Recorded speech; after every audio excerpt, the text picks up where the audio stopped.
All right, I have to read my screed. Pursuant to Chapter 2 of the Acts of 2025, this meeting will be conducted via remote means.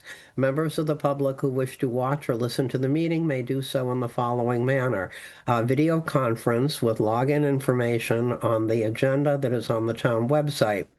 No in-person attendance of members of the public will be available, but every effort will be made to ensure that the public can adequately access the proceedings in real time via technological means.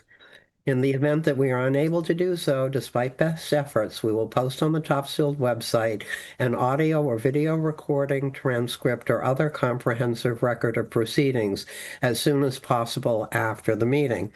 Having said that, I am absolutely delighted to call this meeting of the Planning Board on Wednesday, April 15th, 2026 to order. And then, bear with me, I have one more announcement. The meeting is being recorded via Zoom in the event that the connection is lost at any time during the meeting. The meeting is also being recorded by Topsfield Cable TV and will be available on the Topsfield website cable video on demand page. Is there anyone else present who would like to record the meeting? Okay, no one? Okay, that said, we can proceed with the public hearing on proposed zoning bylaw modifications for the May 2026 annual town meeting. Okay, Mr. Clerk, could you read the legal notice, please? Notice is hereby given that the Topsfield Planning Board will hold a public hearing during a Zoom Planning Board meeting on Wednesday, April 15th, 2026 at 7 p.m. Instructions on the posted agenda at https://www.topsfield-ma.gov/planning-board on how to join the meeting via Zoom to discuss and make recommendations on the following proposed amendments to the Topsfield zoning bylaw to be considered at the May 2026 annual town meeting. Amend Article 1 definition. I don't see you. No, you're muted. You're muted. Excuse me, could iPhone 5 please mute, turn off your microphone? Whoever's on iPhone 5, could you mute? Thank you. Amend Article 1 definitions 1.91 to allow full-service restaurants to provide takeout service.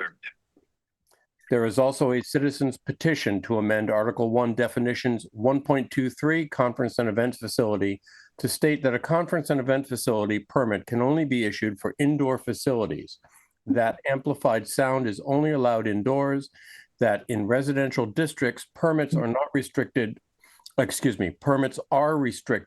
to historic buildings, and that noise levels shall not exceed 5 dBA above ambient noise levels at the property boundary.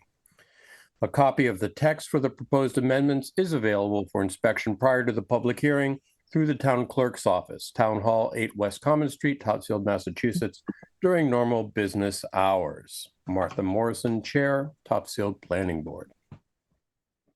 Thank you, Steve. Excuse me, I've got people in waiting rooms. I've got people texting me. Some people are having trouble getting into this meeting for some reason. While you are, excuse me, Madam Chair, Yeah. I need to get some names for the agenda. So if iPhone 5 could identify who they are. Also, Google Pixel 8, I need an identification. Concerned resident, I need an identification. Paul Harder, 36 English Commons. Thank you, Paul Harder. That's iPhone 5. Thank you. Google Pixel 8. No response. Concerned resident, may I have a name? And Meredith, I do not have a last name. Hi, it's Meredith Massaro. Thank you. Okay, we'll try to catch up with others. Thank you for your responses, friends. Okay, Madam Chair, we'll try later for Pixel 8 and concerned resident. Okay. Okay, The reason we're having this is that this one very simple little amendment that was requested by the zoning board got left off the legal notice for the first public hearing. So that's basically the reason for this meeting tonight. Now, the recommendation, or at least what the proposal is that we add to the excuse me, we add to the full service restaurant, okay, here we go. Takeout service. Now, the North American Industrial Classification System includes takeout service as one of the features of full-service restaurants. We do not in our definition. So now, if someone has a full-service restaurant and also wants to do takeout under our system today, we have to get two special permits, or they have to get two special permits. So the ZBA suggested that wouldn't it be wise to add takeout service to the full service restaurant? And we concurred. And so that's all we're adding, to the definition of full service restaurant, that these establishments may provide this type of food service in combination with providing carry-out services. So it makes sense to do that in the first place. And in the second place, it will expedite any permitting for restaurants in the future. So would any member of the board like to comment on that? I think it's a good idea. Great. Okay. Anyone else? I'm in support of it as well, Martha. Okay, very good. Thank you, Greg. Zilly and Jenny? I support. Okay, very good. Okay, would any residents like to comment on that, or any of our visitors? Anyone? Okay, well, it's, This is again, it makes sense to me. yes, exactly. I mean, I don't think that this is controversial at all. And it does make great sense. For the sake of the public who's participating here, we do try to update our use bylaws and our definitions on a regular basis to keep pace with changing conditions and situations, in the world. And so over the years, we've added a great number of uses to reflect current business practices, and we have redefined various things to reflect, contemporary, life. So this is nothing unusual. Okay. So that we will, when we close the public hearing, we will vote on it. You heard mention of the conference and event facility. At our last meeting, we voted, a majority of the members present voted to support the citizen petition. Now, Mr. Gant, who is putting the citizen petition forward, and Tom Guidi, who very kindly participated in the last meeting, told us then that they plan to make some changes to the language. Now, we've already voted to support the initial one. I gather that the idea is that they are going to present an amendment at town meeting with these language changes, and it's very nice, and we're thankful that they shared this new language with us so that we can take a look at it and can say that we have seen it and we either approve it or we don't approve it, depending on how the board feels. So I think I did send out the revised language, I believe, to everyone. It's somewhere in your email, so look for it. And with that, I'd like to turn this over to Mr. Gant, who is the petitioner, to explain just exactly what this is all about. Thank you, Martha. Essentially, we looked at the way it read and tried to make it more crystal clear as to what is being said. The only changes are in the second sentence. There are two main sentences in the body.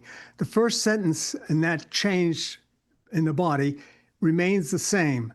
The second sentence has the following changes. First, there it begins with in the residential district.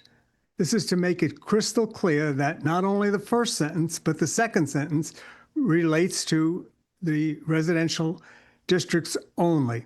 It was implied, it certainly was implied the way it was written, but this makes it extremely crystal clear that that's the case. The second is that we removed the phrase that talked about adjacent property. And that, because the term adjacent can be a question as to what it is. The issue is you can do it outdoors. It does not have to be, quote, adjacent to the building, whatever adjacency means there. The third thing is we added the words in writing, 5 decibels, to clarify what the number 5 followed by dBA represents. And then the fourth one is to change the word music to sound, because the issue is really the annoying sounds, whether that happens to be music or something else, somebody shouting or whatever, or equipment going on or whatever the case may be. So those are the 4 changes in that sentence. Those are the only changes that we made. Okay, thank you. Tom, I know you worked on this too. Did you have anything that you would like to say? You're muted, Tom. I don't have anything to add other than Dick slightly misstated something. He said by moving in a residential district, it wasn't that the first sentence is subject to that. It's the entire first and second clauses of the second sentence. The first sentence applies anywhere. It's the second sentence that it relates to. Everything in the second sentence relates to a residential district. Yes, I think that there has been some misunderstanding about what this applies to, and this does clarify it. My understanding is that this applies only in residential districts, that in business districts, that is all along Route 1, in the business highway, the business park, the business highway north, and in the business village, that is in all of the business districts, it doesn't have to be an historic house. And none of these provisions that are part of the residential districts apply. So that basically the existing conference and event facility bylaw would be in effect in business districts. Is that correct? That isn't exactly correct, because the word indoor has been inserted in the very first clause yes, of the of course. definition, because of the fact that the business districts are all surrounded by residential districts. Okay, fine. Okay, does everyone understand that? But basically, it doesn't have to be an historic house on Route 1. Right. The restrictions that we added, other than the indoor, are solely to apply to residential districts. Right. Okay, thank you. Just Any, to clarify, Tom, yes, I agree with that, certainly. My description of first and second sentences were in the body, the ones that we were changing. That's what I was referring to when I said residential district. It was the way I expressed it. Obviously, the first 2 words of the entire entry is for everything, and that's where it says indoor. Yes. okay. We're on the same page. Okay. Any board members care to comment on this? I do like the clarifications. I'm stumbling on an indoor facility, but hear me out. I'm just stumbling on it. As you all know, my first thought is to abutters, and the biggest issues we have had in this town with conference and event facilities has been noise, has been a sound, and sound generated from outdoor activities.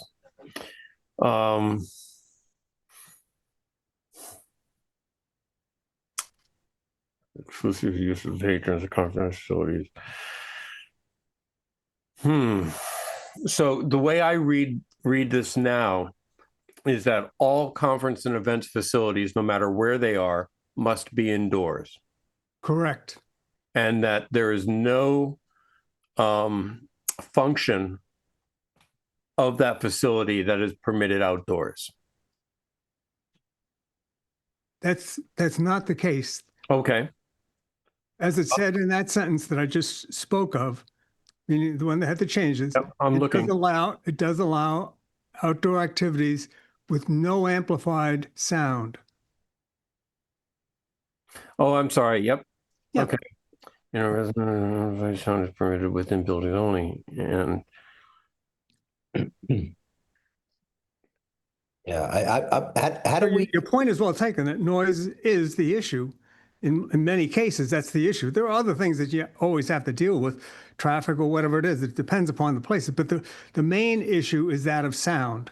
um, And so that's what this says. You can have sound outside. It's limited at the boundaries. We've compromised. Instead of saying nothing, you can't have anything affecting it. We have kind of compromised the neighborhood a little bit by saying, yes, you can go up 5 decibels above the ambient at your boundary line, without amplified sound. Got it. but always without amplified, because it's almost impossible to control the person with the mic. There's a great temptation to turn the gain up a lot when people are having a party, shall we say.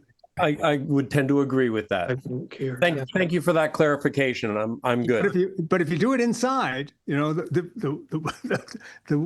walls may be going back and forth, but it's contained inside. And that was part of the reason for doing indoors. But that was always the intent of it. If we went back to history, which isn't always the most important thing, but if you go back to history, that was clearly the intent, was to use this in historic buildings to allow it to happen, so that if there was some business or a college, you know, at one time this stuff was owned by MIT, you know, maybe they want conference. So that was the original intent, was indoors.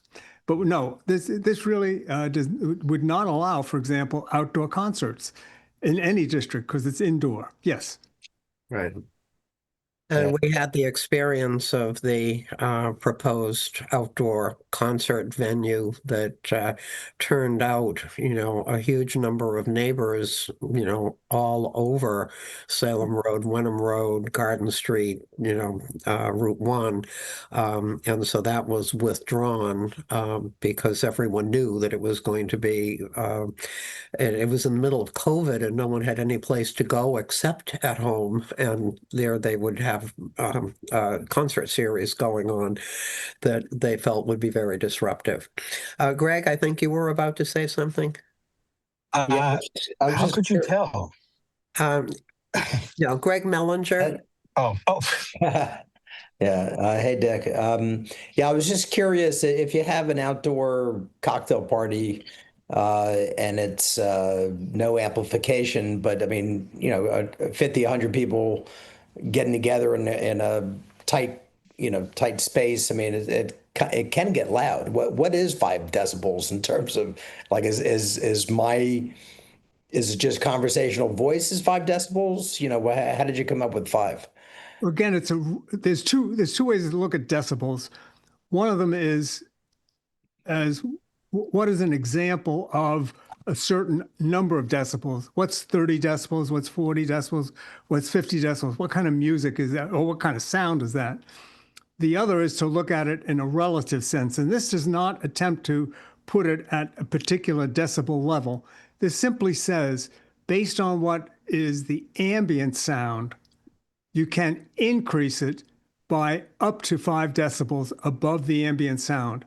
And 5 decibels is typically referred to, going back, you know, we have AI these days, the way in which it would describe it is a noticeable increase in the amount of sound.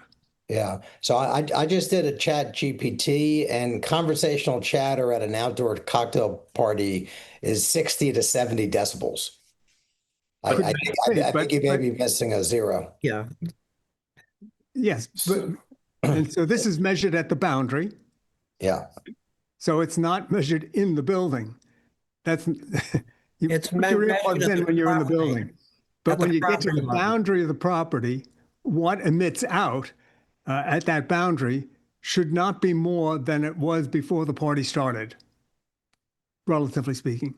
For obvious reasons, it makes a difference whether it happens to be an event at noontime on a busy day or midnight on a quiet night, otherwise quiet.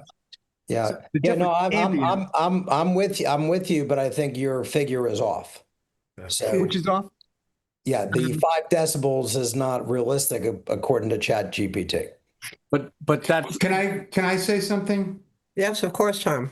I have a lot of, I didn't know anything about this before living through it with Connemara Farm. And we're really the reason that we're here because the zoning board struggled with it and thought that it would be appropriate to make a change to the bylaw. This is 5 decibels above ambient. And also, Greg, remember, we're talking about a facility. This isn't somebody who's having a cocktail party. If somebody has a cocktail party and it's a one-off, yeah, you're going to hear it. That's fine. People have to live with the fact that their neighbors are going to have parties once in a while. We're talking about something that could be operating 7 days a week.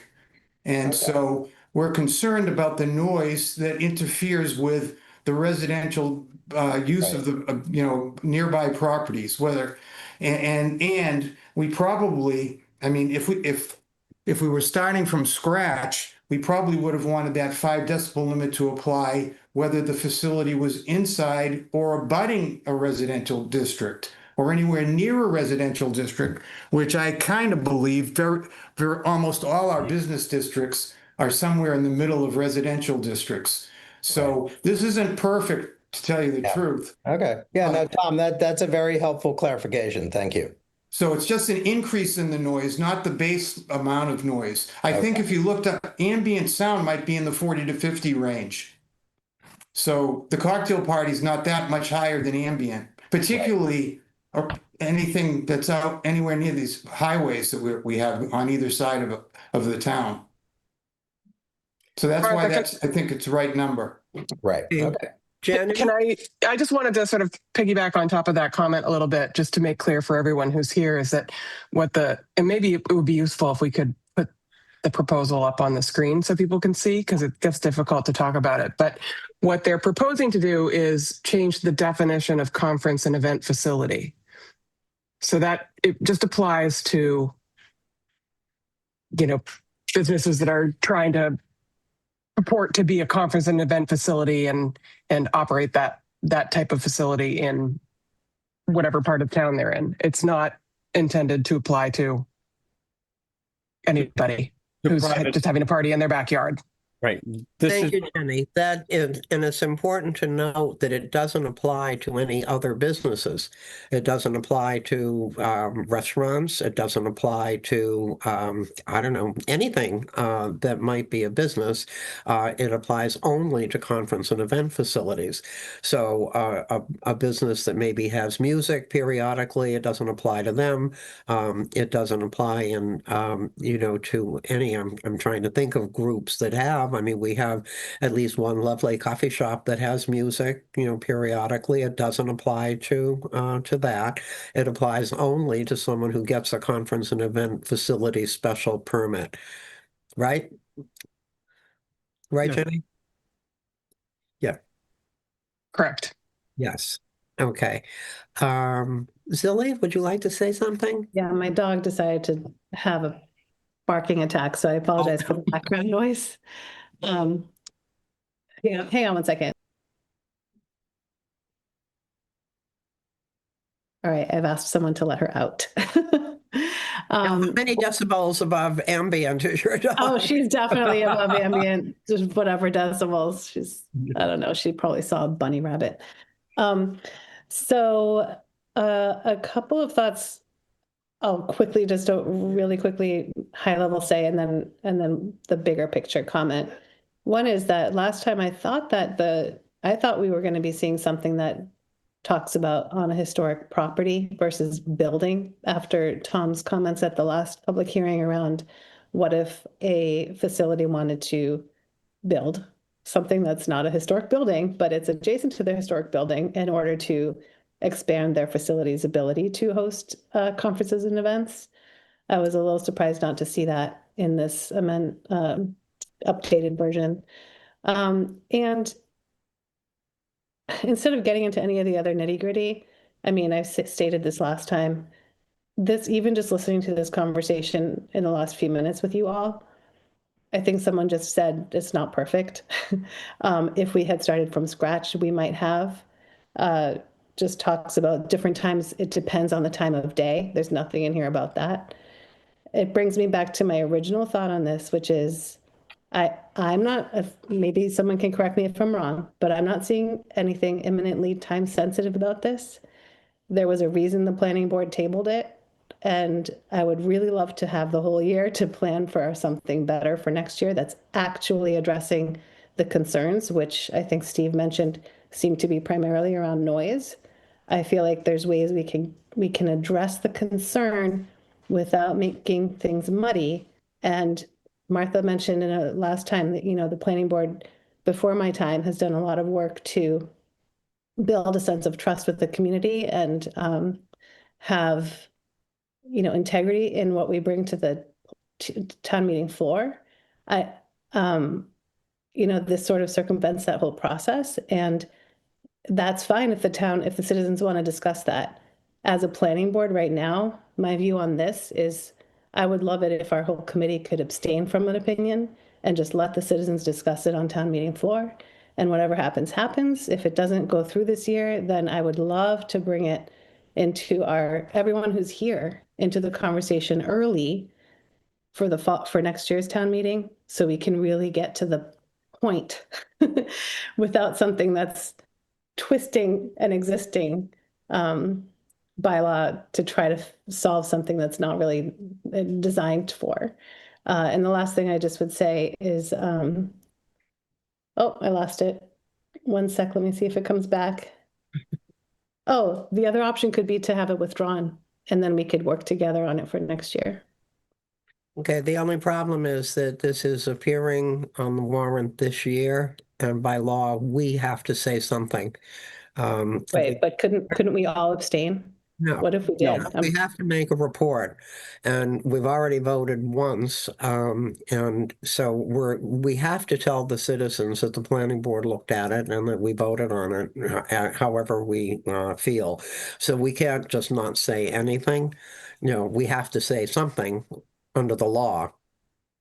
So, And Madam Chair, Zilly, I can address your first concern. We did talk about what if someone wanted to build something, and Connemara Farm came up as an example. Everyone always has the option to apply for a variance with the zoning board, so that is not off the table. But by allowing new construction in this definition, it would allow anybody anywhere to build a new building.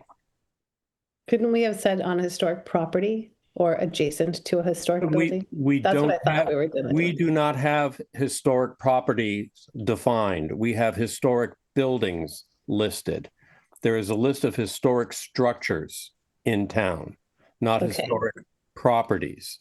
So yeah, I think that's what I was expecting, whatever it Right. was, like it But- could be on a building on a property with a historic building, you But know? it's not off the table for anybody with an historic building to say, hey, I want to put up and I have the room and I'd like to do this. And I would like to apply for a variance, and it would just go through the zoning board of appeals process. So nothing has been written off the table. and in fact, if I will tell you that if Connemara Farm were to say, gee, all right, we're going to put up a building, to have our events, and they went to the zoning board, the zoning board would be so pleased, and that the outdoor facility would be abandoned and the indoor facility would take over. It's on the model of what Pierce Farm is doing. Pierce Farm, of course, they already have their permit, but they're out of deference to the neighborhood. They're building a large greenhouse in order to have a semi-outdoor kind of experience, for their guests, and that's being done to contain the music. So yes, Steve is absolutely correct. They can go to the Zoning Board of Appeals and say, would you rather me be indoors or outdoors? And of course, you know what the answer would be. Okay, would any members if every board member has spoken his or her piece, would any members of the public like to comment on this?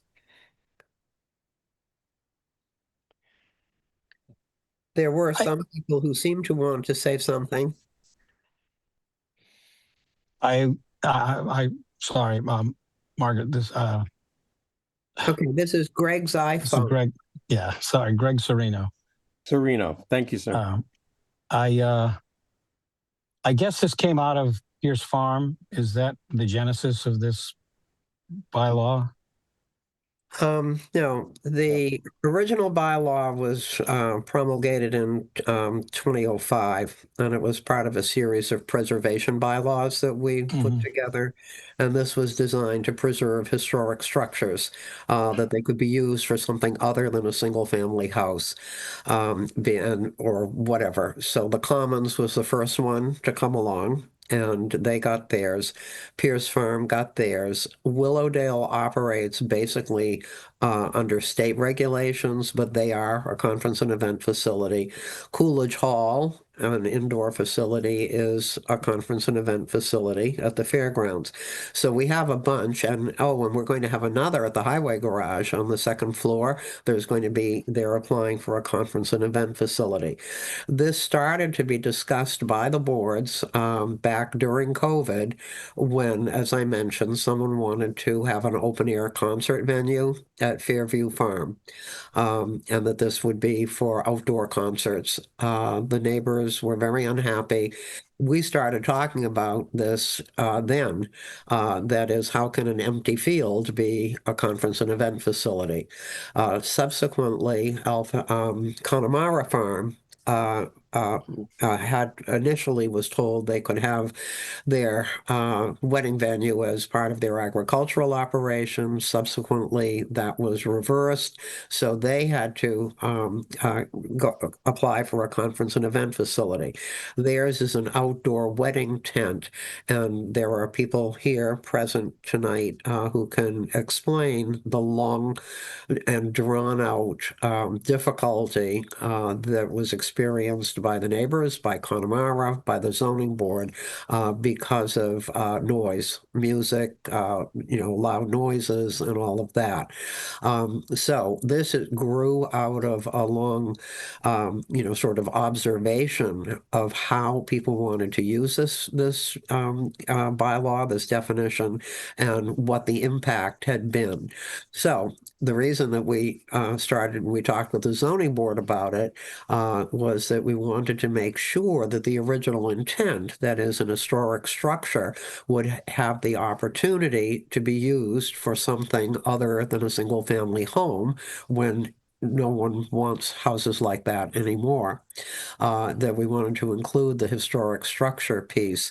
And then there was the issue of noise. How do you control the noise? So with that in mind, that's how we got to, in residential districts, it needs to be an historic structure because it's residential districts that are most affected by 6 months out of the year outdoor music and, concerts and that kind of thing.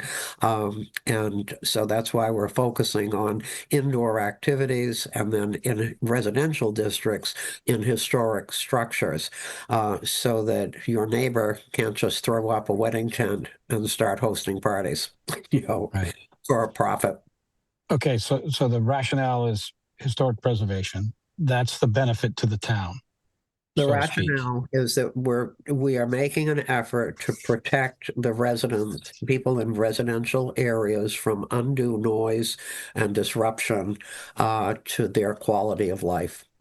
And we know that at least one other person has been to the zoning board to inquire about all of this, so that these are not limited to existing properties or Mhm. things that might be in the pipeline right now, but that this does become, it's interesting, it can be an attractive option for someone who has a lot of space and wants to run an event center. Right. Okay. The only other comment that I would have is, you discussing no action. I wonder what operations would take advantage of any current bylaw this year and grandfather themselves in in perpetuity, so that they would not be then subject, anybody would not be then subject to an amended bylaw or Well, anyone who modified. already has a conference and event facility permit is grandfathered, so that the existing ones would not be affected by this. We already notified, the party who has been one of the parties interested in doing this, that to grandfather the existing definition, all he has to do is submit an application to the zoning board before town meeting, and that would freeze the zoning at the time that, that he submitted the application. I am not aware that that has happened, but we made that abundantly clear that anyone who was counting on something like this should get the application in before town meeting in case this passes. Okay, so I believe what the intent of this article is to preserve peace and quiet for all abutters in town. And so that should be the primary motivation for anything that proceeds on this. So suggesting somebody can grandfather and then they can make whatever noise they want is, I think, dangerous. Well, at this And- point, the one contentious one has, I am told, because I know we did permit the installation of a sound barrier, and they do have monitoring equipment that is supposed to be containing and controlling the sound. Mhm. We're more concerned at potential future. Understood. Yeah. Yes, I think Tom, maybe you would like I to. just want to address that comment that anybody grandfather could make as much noise as they want. That isn't true. Because in order to get a special permit, in order to actually grant a special permit, the zoning board of appeals has to find that the use is essentially appropriate for the neighborhood that it's in. And in order to make it that way, the board attaches conditions to the permit. And in fact, we have a condition in the special permit that Connemara Farm has, limiting the noise. I forget what the number is, to tell you the truth, but limiting the noise to an actual set number of decibels, not above ambient, but a set number, partly because ambient changes throughout the day, as somebody mentioned. So we wanted to, we sort of measured it from our back decks here. If we can hear it at our back deck, how loud is that? We shouldn't be hearing people talking 200 yards away at our back decks. So anyway, the people, there are conditions. The issue why this came back as a zoning amendment is because the ZBA was in a difficult position of trying to form what the conditions needed to be to protect the neighbors against the noise, because noise is very complicated. There's vibrations as well as just plain loudness, so it gets very complicated. So they wanted something in the bylaw. And just if I'm just commenting, aside from having helped with the drafting here, commenting as a neighbor affected by a facility Connemara Farm, as far as I know, at least in the past many years, is the only conference and event facility that isn't indoors. All the rest are indoors. I really believe that when this was drafted, I didn't live in Topsfield at the time, but when it was drafted originally, facility people meant some kind of a building. That's why a field couldn't be a facility. Connemara Farms tent isn't even really a tent. It's a top of a tent. It's a tent top with the sides open. So the sound camp comes out, unabated. Um, to me, I'd be happy if this passed, if just the word indoor was added. No other changes, I'd be happy. As long as it was indoor, that would probably solve 95% of the problems for any neighbors. But there's really two purposes here. One is to keep the noise down. The second is to promote use of historic buildings. So we've actually got two purposes that are being addressed by the proposed changes to this bylaw.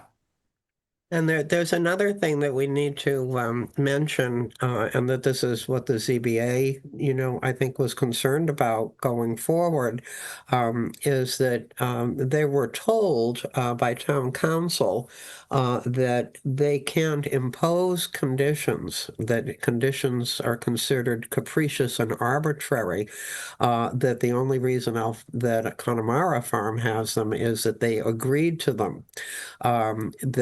But that in any future such petitions or such applications, that they were not able to impose any conditions at all, and that alarmed the zoning board enormously, as you would imagine. That here, that what they had done with Connemara to try and make things better, they could not do with anyone else. So that created this sort of opening of concern that, gee, if we can't impose conditions, then there's no protection at all. We can't protect people. Zilly, did you want to say something? Well, I just wanted to ask Tom or anyone here who might be from the English Commons, that how has it been since with Connemara, like the conditions that they have?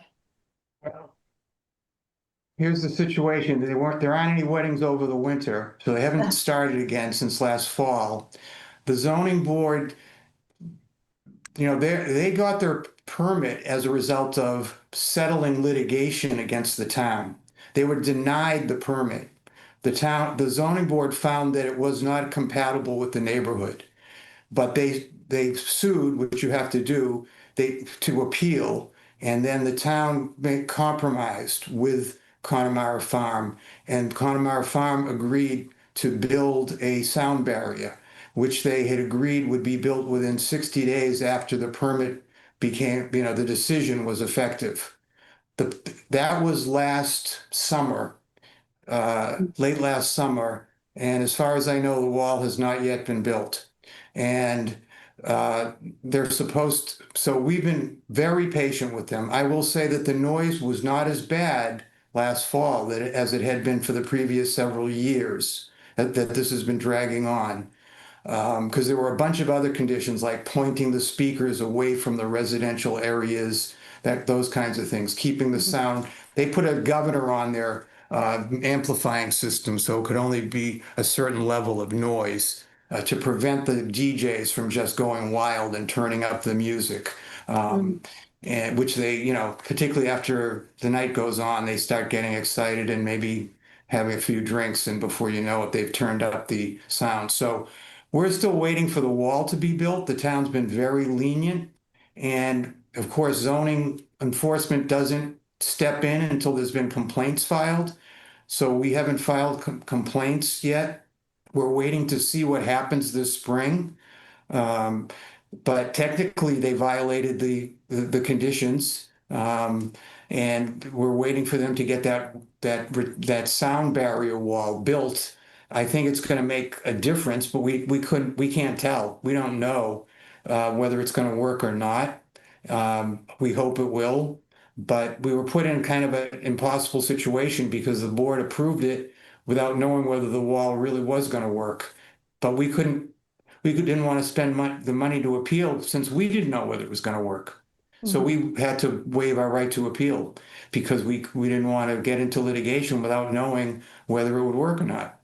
Yeah, we're hoping it does, and we'll see. But yeah, there's a little more nuance, Martha, about the conditions. It wasn't that they couldn't put any conditions. Town council's advice was you kind of have to be able to measure things specifically in order to grant conditions on things. However, what if it smelled? What if it was a noxious smell? You couldn't measure smells. So just because, and noise you can measure to some extent, but there, again, different words penetrate more than music does. When somebody's announcing very loudly, it just breaks through your consciousness. But if it's just music in the background, to some extent you ignore it unless it's just really, really loud. So anyway, we're hoping that that's going to resolve the issue. I am concerned. I don't know whether Connemara is ever going to build a barn. I wish they would. I hope, I guess, I don't know what the history of the town's zoning board is as far as granting variances. There, a lot of places are very reluctant to grant variances, particularly in residential zoning districts. But a variance that is going to make things better for the neighborhood, one would think, would be something that everybody would want. So if they did do an indoor thing, it would certainly, it would eliminate the issue. And that was our only issue, was the noise. We're not affected by traffic or lighting or anything like that. It's just the noise, and it's caused people to move. That's how bad it was. Tom, I can tell you that Connemara did come to the planning board about stormwater review, if they needed stormwater review for the sound barrier, and they showed us a plan and all of that. So they had taken that step in the fall, I believe. Okay, that's good to hear. Yeah, and because it's really like a fence, it doesn't come under the stormwater. I mean, it was not something, it's one of the exemptions. But they did check with us ahead of time to make sure that they didn't need to submit a stormwater application. So, Yeah, I don't know what the delay has been. I have no idea. They haven't let anybody let us know that. It's a kind of a unique thing. So it might be that this is, something that they had to be very creative about, because you don't see these kinds of, sound barriers that somehow has to blend into the aesthetics of a wedding site. right. Okay, would anyone else like to? Martha, it's Paul Harder. Oh, Paul Harder, yes. We happen to have a unit at English Commons that is as close as anyone's to the wedding venue at Connemara Farm.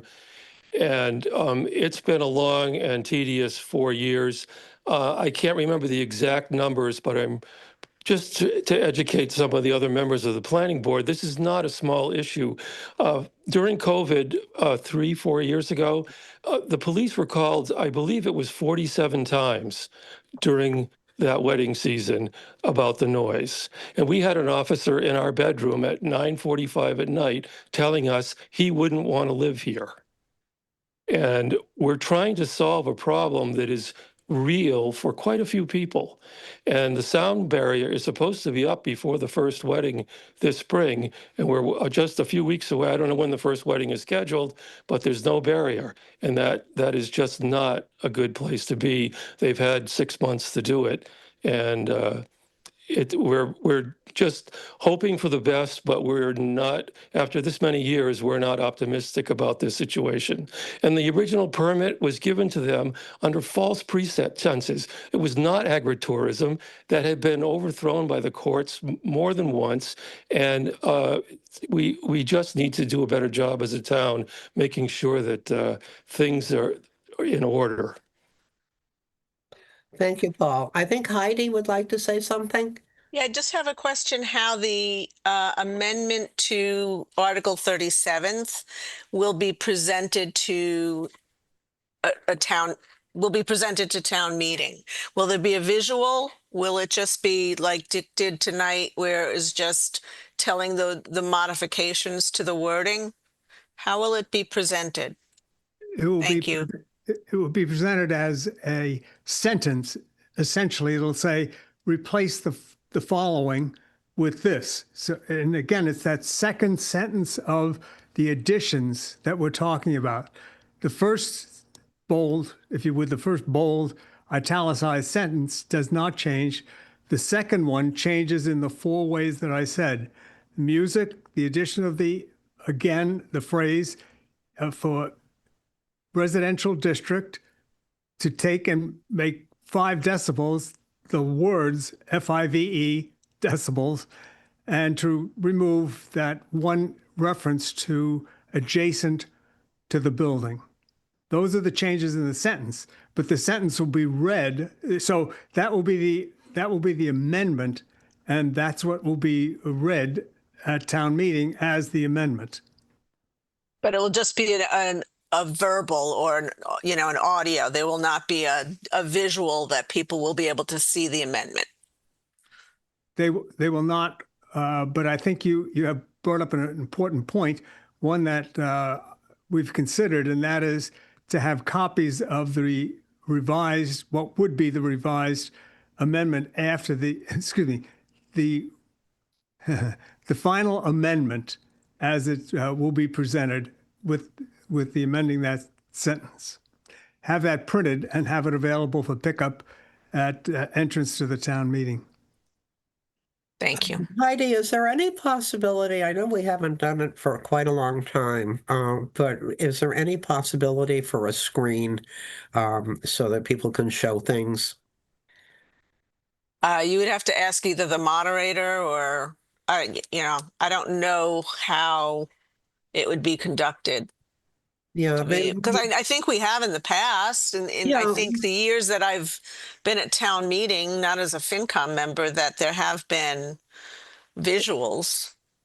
But we used to have a setup that there was a laptop that was connected to through the podium or whatever to the screen that was up on the stage, and that it was so helpful, to be able to show things to people, and. I don't know, but for a number of years it was not allowed, and I'm not quite sure why. Whether people thought it was too time consuming, I'm not sure. But I will ask because, frankly, there's something I would like to show, you know. Um, anyway, would anyone else like to comment on this? Can I just add to what I said before? Sure, Greg.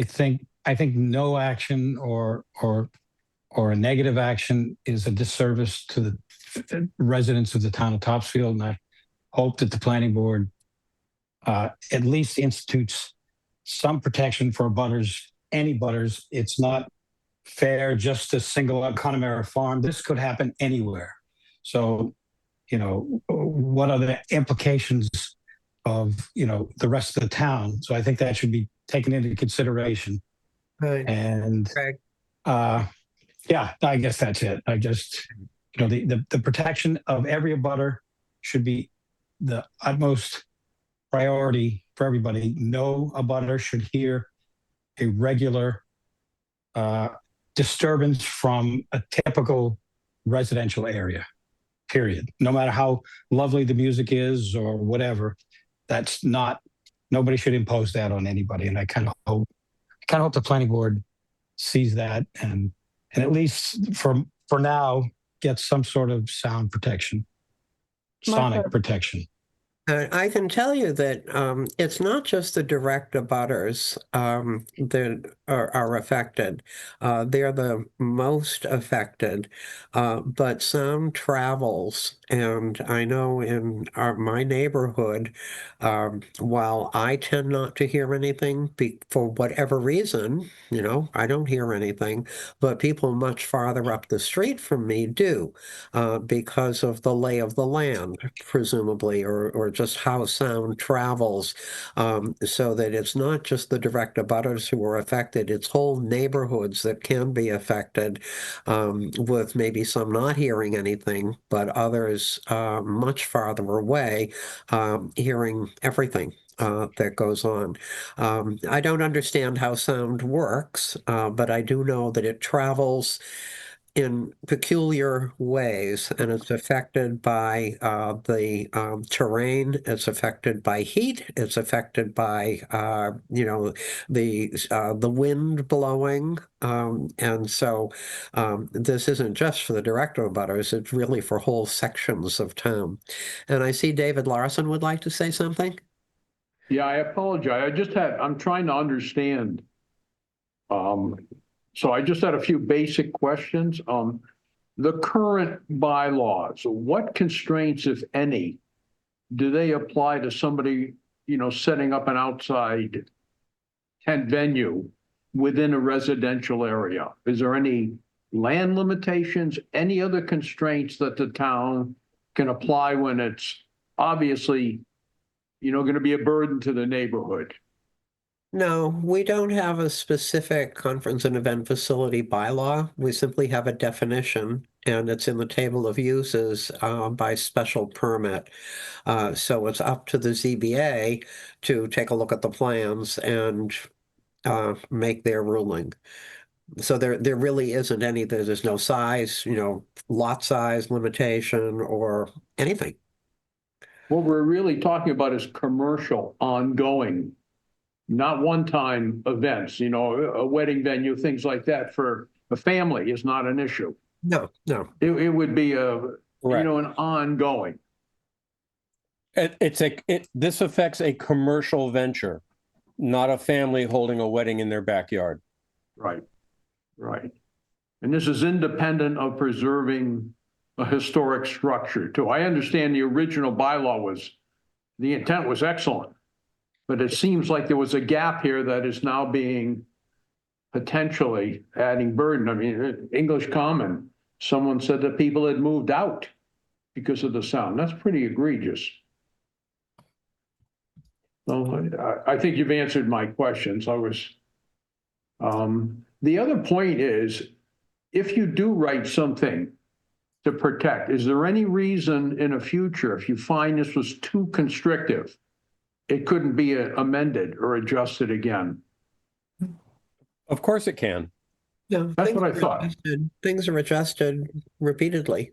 Okay, just so everyone understands, this doesn't have to be a final, but get some type of protection in place, I think is what was suggested by another speaker. Yeah, that was it. Thank you. Very interesting discussion, by the way, and a tough challenge. So I appreciate everybody looking at it. There's a lot of sides to it always. It's not so simple. Would anyone else I like to say anything? Madam Chair, Okay, I Zilli? just, so sort of a follow-up about this can happen anywhere. We have a listing of the historic buildings, right? And how many of them would actually be viable for an event facility? Do you know off the top of your head, Martha, what that would be, just to kind We of? have we have over 200 historic structures in town. And of those, I can tell you there are, I probably can't get at it right now. There are, I'm thinking 20, maybe 20 or more on 5 or 10 acre lots. I mean, they tend to be the larger structures on those larger lots. I don't think anyone is thinking of, although it is sort of already, but something like the Parson Capen House, we're not turning into a, a conference and event facility. They come under the museum category. And I don't think anyone would think of your, 1700s center entrance colonial, being used that way. But there are quite a few large, really imposing properties that a lot of people don't even know exist in Topsfield that, currently are used as houses by families, but at some point they won't be. So the question is what to do with them. So you either let them be torn down and their property turned into a subdivision, or you make it possible for someone to do something else with it. And that was really the intent of this in the first place. And it all happened because of the Coolidge estate. And I've told this story many times that, and Greg Serino, I think, was on the planning board when this happened, that a think tank came to the town of Topsfield and asked if they could set up their think tank and conference center in the Coolidge estate. And we didn't have a bylaw. That it was a residential district, and there was no possible way that that use could be shoehorned into our existing bylaws. And so it was really sad that by the time we got around to doing something, they were long gone. And now, unfortunately, look at what's happened to the Coolidge estate. I mean, it's condemned, for heaven's sake, and who knows what's going to happen to it. Anyway, that's a little history. Would anyone else like to say anything more? Dick? Just real quick on the sound, you said that it does travel. I think the folks in Topsfield are well aware of the sound traveling and it varying based on wind or whatever the conditions may be, because we have that for 10 days of the year. And it's a serenade from the Topsfield Fair, and we all know it, and we all live with it because it's part of it. But I can also tell you that Willowdale had been a concern to the Willowdale Road. And the distance, because I looked at it on a map, is a third of a mile. And that is through trees. As you point out, different parts of terrain and different things that buffers between the source of the sound and where you hear it make a difference. But that's the case where even Willowdale, as much as it is sequestered in the state park, was heard and was a concern to some of the residents of Willowdale Road. Right. Yes, I remember. In a summary substance, and based on the discussions that we have here, we have a history that we're going to turn to and say, yeah, we know we have some problems. I can say that, and I've been thinking about it recently because of this amendment, we have a number of exposures within the town, and we really need to protect the citizens with these changes. They're relatively simple changes. We have a lot of discussion about them perhaps, but I think everyone clearly understands what they are now. And those changes will help protect the citizens of the town. Thank you. Thank you. Jenny, did you want to say something? I thought I saw you. Yeah, well, I just wanted to, I don't know where we are right now with, what we're thinking about modifying our recommendation or, whatever. On the question of, whether or not we should abstain, I think that that's not, supported by what we are meant to do as a planning board. We're here to advise town meeting. And abstention would effectively avoid that responsibility. So we can make our recommendation, even a divided one.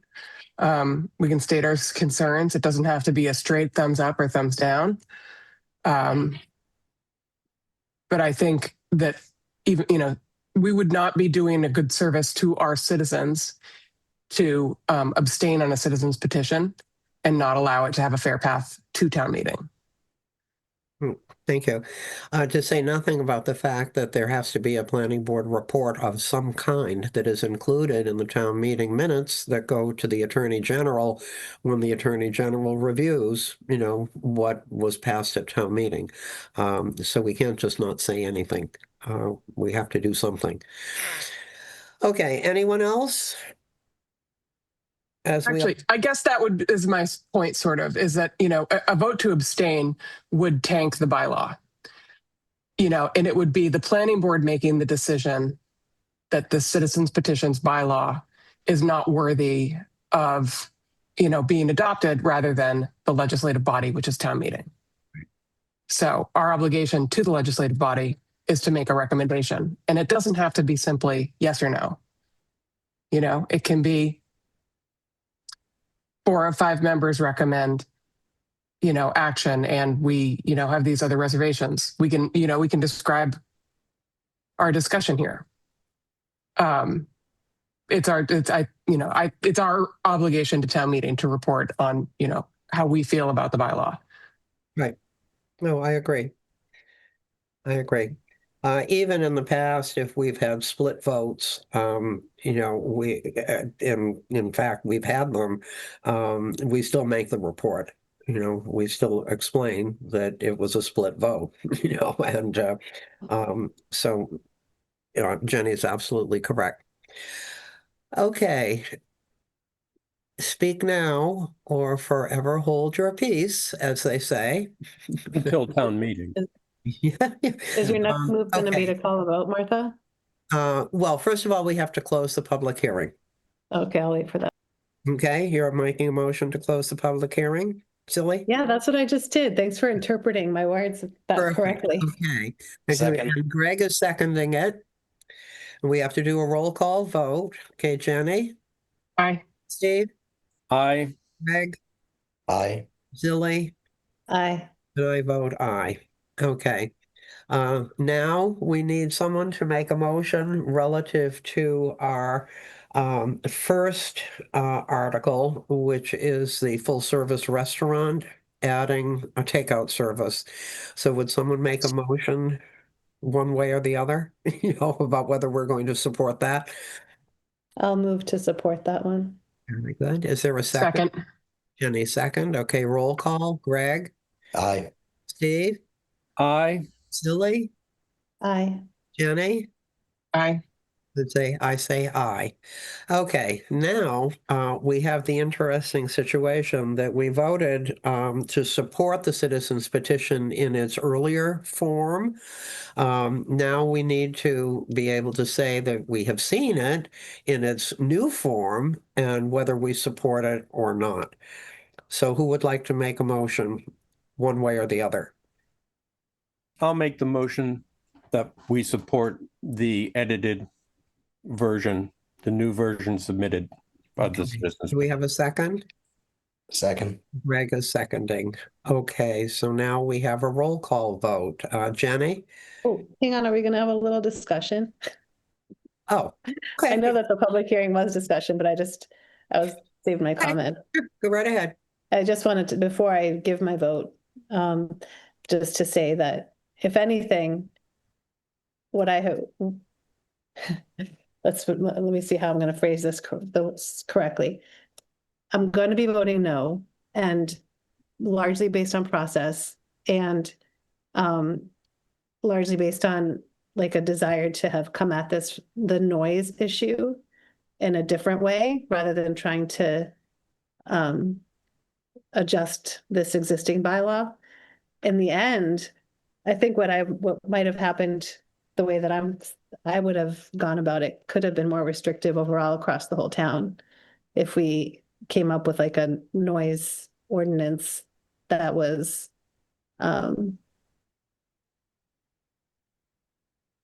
just broader and not specific to these event facilities. So, I mean, it'll probably be fine with me if this passes, but I just wanted to explain my process in thinking about my vote. Sure, fair enough, Silly, really, fair enough.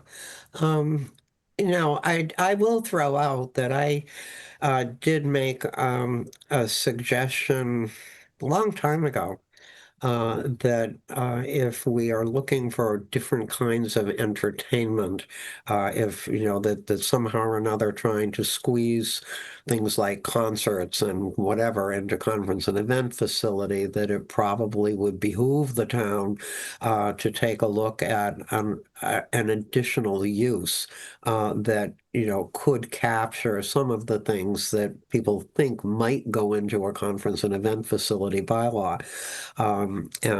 So that's something that one could think about. We currently allow no entertainment services, whatever those are. I have no idea what an entertainment service is, but we allow no entertainment services anywhere in town. And I suspect that it's a very old use bylaw. I mean, it was specifically put in entertainment services, not allowed anywhere. So perhaps people didn't want a second fare, or people didn't want something like that, I'm guessing. I mean, it's very old. It goes way back. But if there is a different use that it would capture whatever kind of entertainment, that we might want, we should look at it. We should, go through the NAICS classification system. We should take a look at how they treat things like this. And then it could be limited to the appropriate areas, to not residential districts, but business areas. So it's always a challenge with these definitions. Anyway, okay, where were we? Taking the vote. I appreciate your comment. Yeah, I think, yeah, Zilly made the statement, but I'm not sure. So did you vote though, Zilly? No, We haven't voted yet. Oh, okay.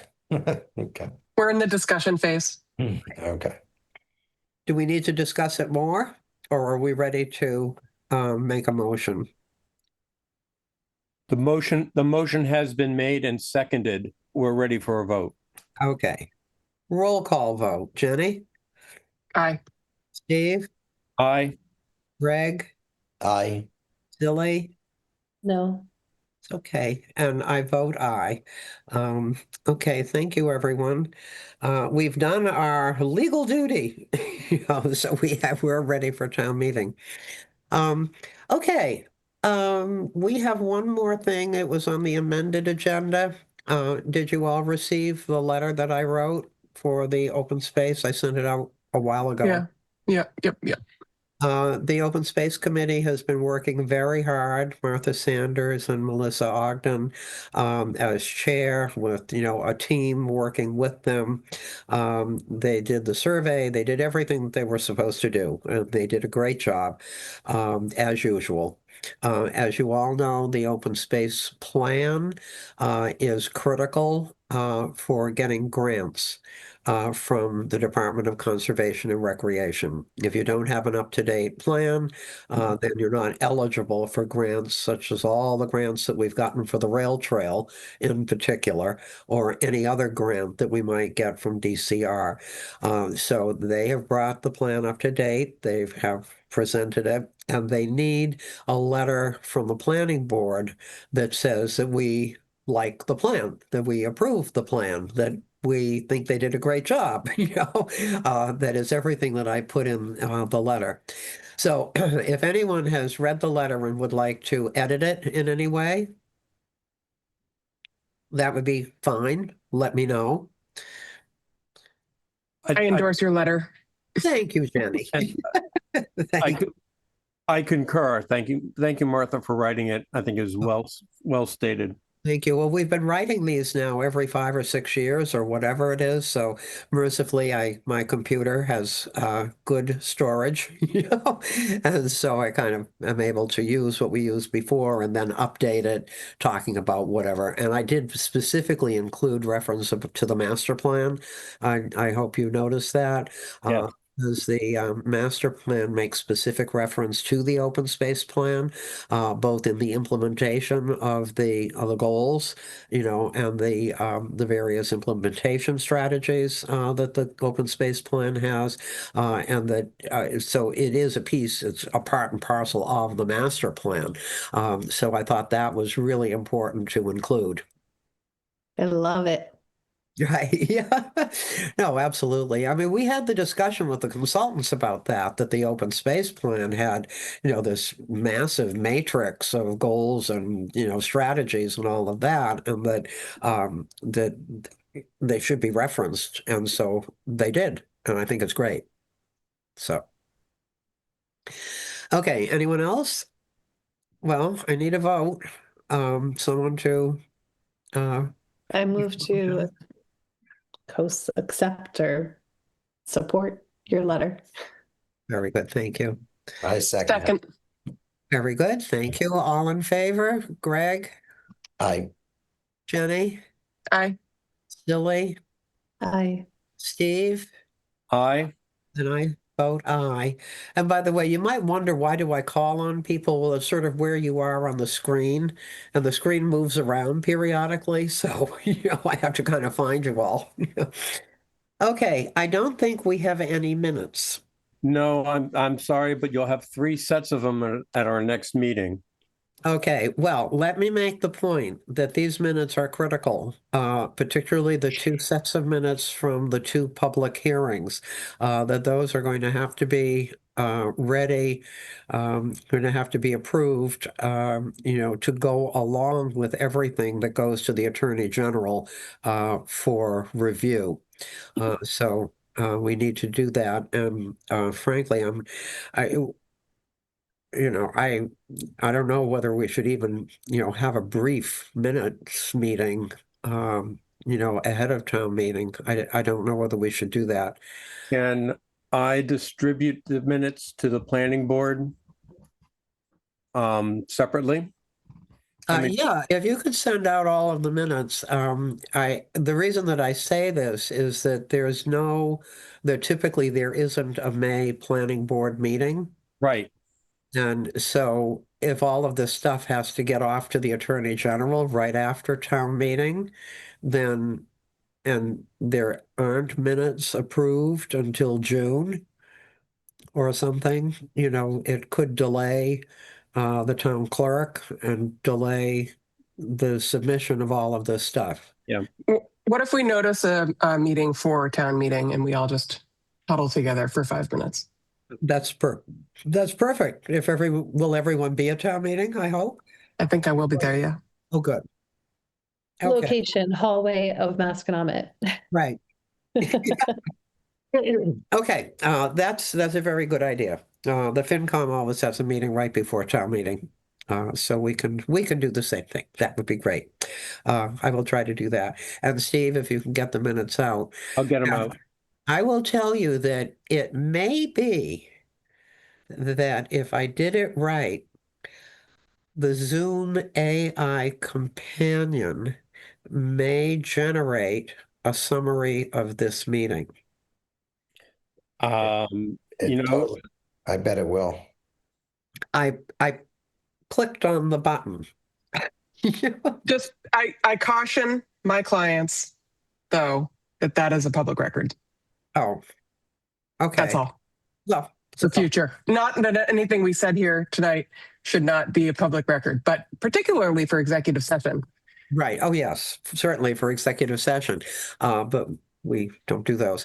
I learned of this from the zoning board, that they knew enough to do it, and what got generated was, a summary.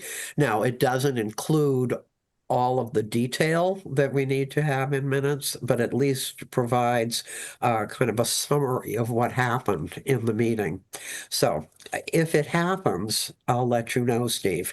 Sure, but I've got my Very good. pencil and pen paper version, and as I'm writing it, I'll be rewatching it on the cable. Oh, that's good. Well, then you probably don't need it. But just so you know what happens, as you know, we still have no support, and I know. we're still kind of grappling with no, any emails that go to Lynn are automatically forwarded to Bob and to me, which means we get everything. I'm so sorry. The MMA and every conceivable, communication with, planning and or zoning in Topsfield. And the Zoom is still in her credentials. So it would go to her, I believe, and in theory, it would be forwarded to me.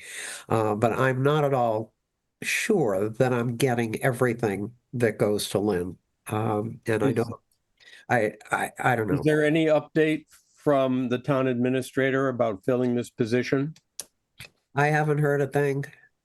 I know that he was advertising for a temp, but I have not heard that a temp has been hired. It's tough. It's tough finding someone, and we'll see. but at the moment, bear with me, as I'm, kind of wrestling with all of this stuff and juggling one thing and another. Anyway, yeah, it's been since February 19th. That was Wow. its last day, February 19th. Anyway.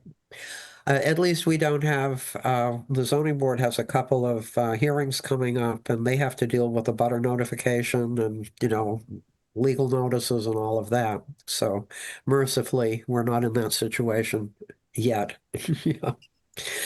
Fingers crossed. And by the way, I do keep checking Permit Link. That's what Lynn used to do. She would check Permit Link for building permit applications. And that was how we would flag people who might need a stormwater permit. And that, we'd, find it there. So just keep in mind, I do check, every couple of days to make sure that there isn't some structure being proposed that we need to do stormwater for. Is our building inspector still not informing people that they may or may not need a stormwater permit? I think he may be, but because I don't know that he is, that I just double check. I mean, we do have a structure. I did have Greg St. Louis take a look at the land because there is a 2,800 square foot steel structure that's ostensibly an accessory building with a 16-foot lean-to attached to it. And so it's a big structure, and I was not sure of whether it was on poorly drained soils. So I did have Greg St. Louis take a look, and he came back and he said, no, the soils are fine.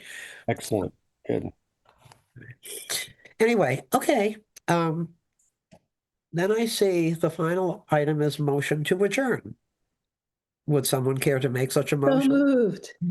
Second, Okay, okay. second. All in favor? Steve, Aye. Jenny, Aye. Craig. He's He on said mute. aye. I saw his mouth move. Dilly?